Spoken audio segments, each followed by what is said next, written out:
Cool. I think we're live. Hey everyone, what's up? It's June 7th, 2024. This is John with Frontrun Wealth, and today we're going to cover the impact of the upcoming ETF for Ethereum.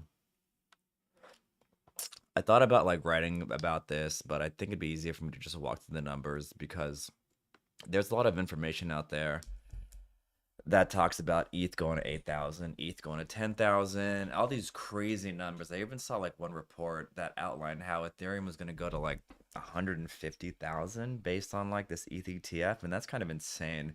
But I think the problem is that a lot of the takes out there on the internet right now are kind of based on like these qualitative statements of like emotion and feeling good and they lack data and research.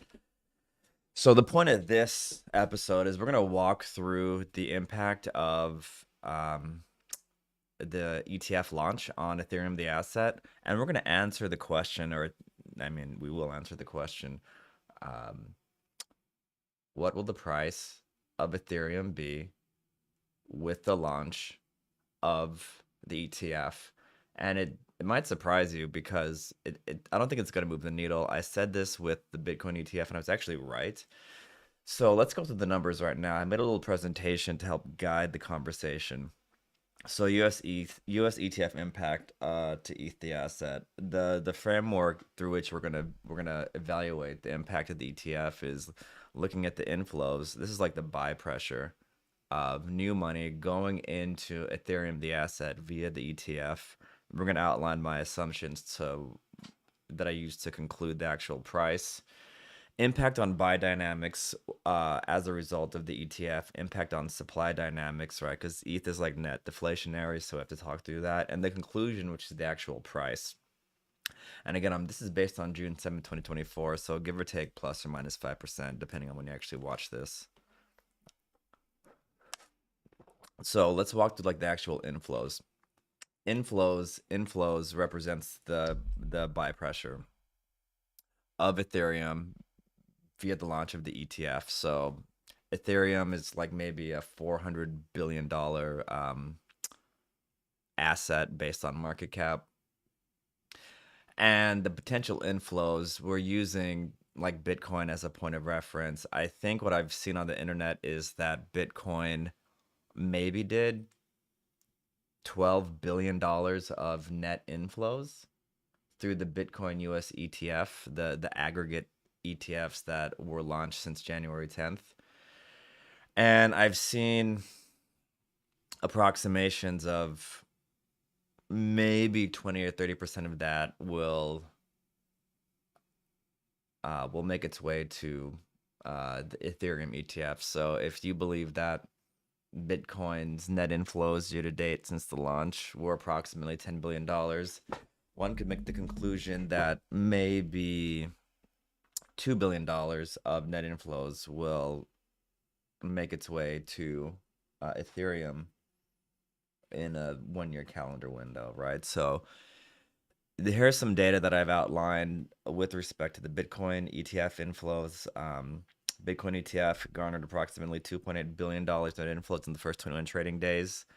On March 4th, the single largest net inflow was about $560 million. I think this was actually a lot of buy pressure, a lot of sell then buy pressure from Grayscale, but we can set that aside for now. So total inflows as of early 2024 is about 7.5 billion. I checked this morning, and let's round it up to 12 billion just to keep it simple, right? So let's be incredibly generous and outline some assumptions. I'm gonna actually start with the inflows since it's what we talked about earlier. Assume assume that Ethereum the Ethereum ETF doesn't get 10, doesn't get 20, doesn't get 30% of Bitcoin's ETF inflows, but it actually gets like 50%. Let's say that um, the Ethereum ETF in a 1 year calendar window will generate about $5 billion of investment inflow. This is buy pressure on the Ethereum ETF from both institutional and retail investors, right? That's assumption number one, $5 billion. $5 billion of money is going to go into the ETH ETF in 1 year, which I don't know, might be the end of June, beginning of July, right? So assumption number one. Now let's talk about the actual mechanics of Ethereum, the asset, with its issuance and burn mechanisms. So I think since on average Ethereum went proof of stake, the actual issue and burn rate is pretty close to canceling it out, right? So per day on average since proof of stake, about Ethereum, the blockchain, has issued about 1,700 ETH. Now, based on utilization of the actual blockchain, some days are higher than others, but it all averages out to about 1,800 ETH getting burned on average on any given day since the proof of stake migration. I think I said proof of sale earlier. That's weird. Proof of stake. So you do the math. The net burn for Ethereum, the blockchain, is about 100 ETH per day. So if 1,700 is issued, 1,800 is burned. 1,700 minus 1,800 is a net deficit of negative 100, or a net burn of 100 ETH per day. Assume for this calculation that the current ETH price is 38.31. So what is the impact on buy pressure? This is really a function of math, right? I mean, the entire premise of predicting the future price of an asset, whether it's Ethereum or gold, is really it's really like sixth grade math. Anybody can do this, and I hope you can take. If you don't agree with my assumptions, you can actually go through this math yourself and form your own conclusion, right? So the daily inflow of in US dollars to ETH ETF at a price point of 38.31 is around 13 $13 million per day. That's the 5 billion divided by 365, right? So 5 billion divided by 365 days is around $13 million per day. And at a price of 38.31, that represents buy pressure of around 3,500 ETH per day, specifically 3,575. So if we're generous with the amount of inflows denominated in US dollars to Ethereum, the ETF, it nets around 3,500 ETH per day, right? This is incremental demand on Ethereum block space, assuming a $5 billion annualized net inflow with a $3,800 spot price of ETH. So you can conclude that the total demand increases via the ETF inflows by 3,575. This is the buy pressure, right? Based on the launch of the Ethereum ETF, the aggregate institutional and retail investment community is going to buy around 3,500 ETH per day than they would without an institutional US ETF. That's step one. Now, what happens to the supply dynamics, specifically the burn rate, right? The burn rate of Ethereum is a function of demand, right? So as transaction volume goes up, gas fees go up, burn rates go up, right? That just means more ETH is burned.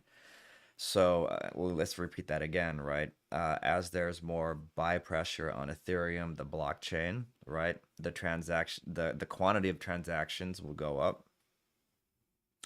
Ethereum layer one block space transactions per second is really only about 7 or 8 transactions per second, right? I mean, there's the layer two chain to change thesis, all that stuff. We don't have to talk about that, but an increase of 3,500, an increase in demand of 3,500 ETH per day will increase transaction volume, which will raise gas fees, which will lead to more ETH being burned, right? This is where we get kind of quasi with the math. Again, if you don't agree with this, you can put your own numbers in, and you'll see the dynamics don't really move the needle that much. But let's say the the amount of ETH burned as a result of the increased demand of the 3575 ETH via the ETF. Let's say that buy pressure increases the burn rate by 50%. Burn rate goes up 50% because the ETH ETF produces more buy pressure of approximately 3,500 ETH per day. Because of that, burn rate goes up 50%. So remember, the burn rate that we've averaged over the life of Ethereum, the blockchain, since the proof of stake migration is around 1,800 ETH per day, right? So if burn rate goes up 50% because of the increased demand from the ETH ETF, you can conclude that the quantity of ETH burned every day goes up from 1,800 to 2,700 ETH per day, right?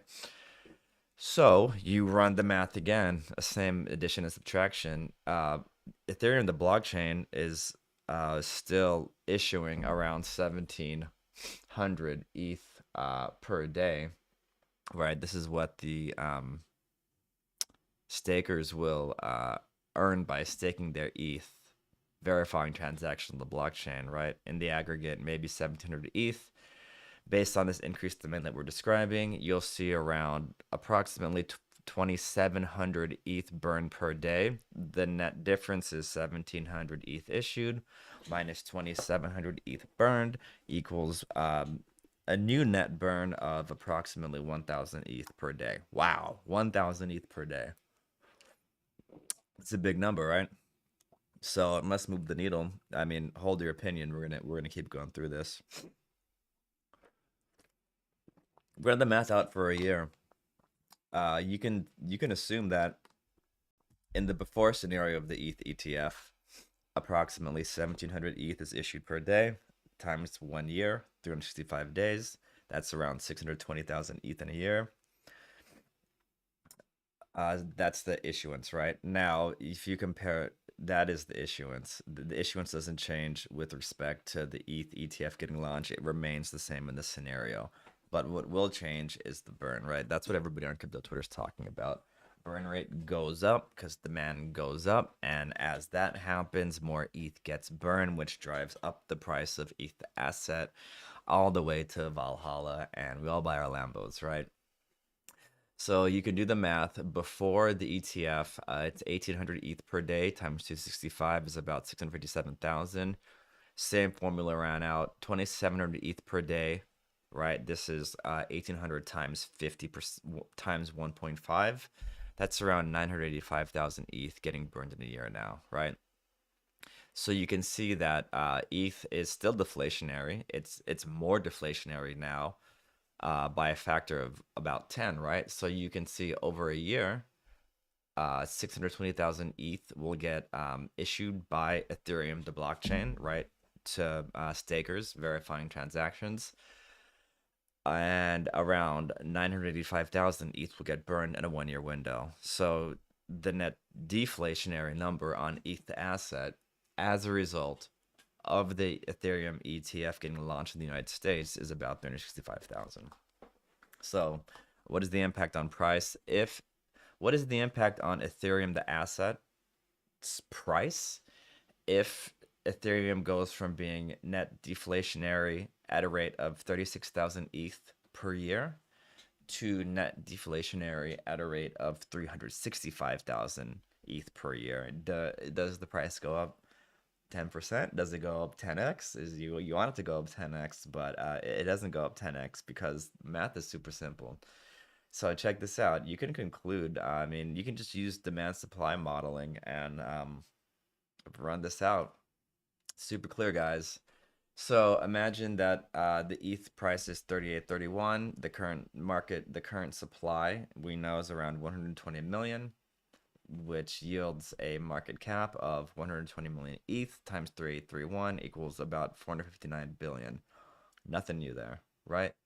So if the additional amount of the additional demand of ETH from the ETF is around 3,500 ETH per day, right? That is the number that we got from here. 3,500 ETH per day.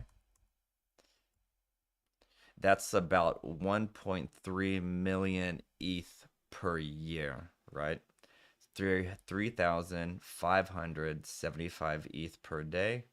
That's the demand times 365 days per year. That's about 1.3 million ETH of new demand per year, right? And we got that by assuming that there would be that the Ethereum ETF would yield um, a 50% increase in the ETH getting burned every day than before the ETF got launched. If you don't agree with this number, and maybe you think it's 100%, you think it's 200%, you think it's 500%, do it. You'll see that the numbers don't really play out because the net demand of Ethereum relative to the total um, supply is a very small number, or said more simply, the numerator is much, much, much smaller than the denominator. So you can see in this scenario, about 1.3 million ETH is the net new demand divided by the 120 million ETH that is in supply. That's about a 1.09% increase in demand relative to the supply. Supply-demand dynamics. Supply-demand dynamics, right? So you can take that 1.09%, multiply it by the market cap, which is 459 times 1.01. You get a new market cap of $464 billion. $464 billion divided by 120 million ETH is about $3,873. So to conclude, the price of ETH before the US ETF is 38.31. The price of ETH after the US ETF getting launched is 38.73 for a net change of what, like $40, $42? Crazy, right? Now you might say, John, that's insane. I'm like, tell me why this is insane. This is the actual math. We're isolating a variable, which is the incremental demand of Ethereum via the ETF against the total supply. And you can see when you look at this from a very quantitative perspective, it doesn't really move the needle. Now, what isn't included in here is speculation, right? People are going to speculate on the price of Ethereum as we get closer to the launch date of the US ETF. I'll go into that next. But that's speculation, and it will trigger a sell the news scenario, which is what happened with the Ethereum, which is what happened with the Bitcoin ETF. So again, there's two parts to this. Part one is the actual impact of the Ethereum price as a function of the launch of the ETH ETF, and then there's the speculation, which will have separate price action on ETH the asset. I think when it's all said and done, and when everything is said and done, barring any like North Star or Black Swan or like mission critical application that Ethereum comes up with, I think ETH will probably taper at around $4,000. But that doesn't mean we can't play the news. We can't speculate on the launch of Ethereum ETF and make some money in the process, which is what we're going to do. And you can do this by taking a point of comparison against Bitcoin spot price. So this is an Excel sheet of the Bitcoin price 2 months before the launch of the ETF and 2 months after the launch of ETF. Bitcoin ETF launched on January 11th, 2024. Let me zoom in for you. And you can see it's row 51. So at 2 months prior to the launch of the Bitcoin US ETF, Bitcoin was trading at around $35,000 US spot. And then at the launch of the ETF, this is Bitcoin, the price of Bitcoin spot increased to around $46,000.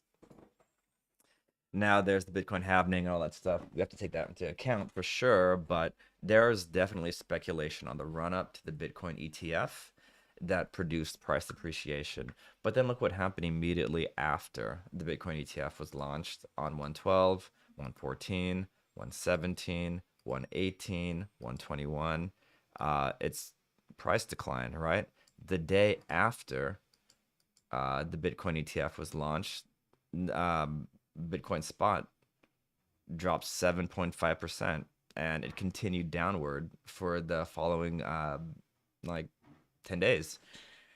My point here, guys, is that fundamental valuation of Ethereum and the impact of the upcoming ETH ETF is an opportunity to play the short-term game. I'm personally levered long on ETH ETF.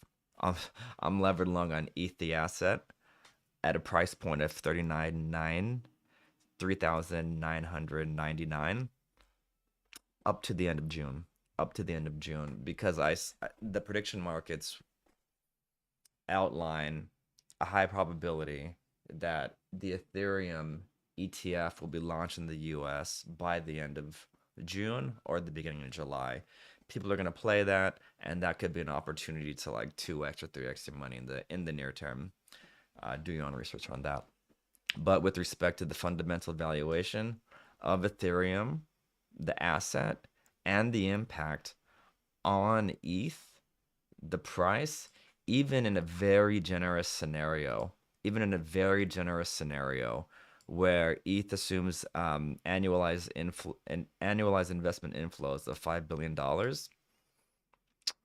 which is about half of Bitcoin, and that's being generous. And even assuming that the burn rate will increase by 50% or 1.5 times, I mean, proportionality is key here, and you can see supply demand dynamics yield a very clear result. Very minimal impact to Ethereum, the price. Do your own research. If I were to trade this today, I mean, this is what I am doing, but if you wanted to trade this today, you could go 2, 3x levered long on Ethereum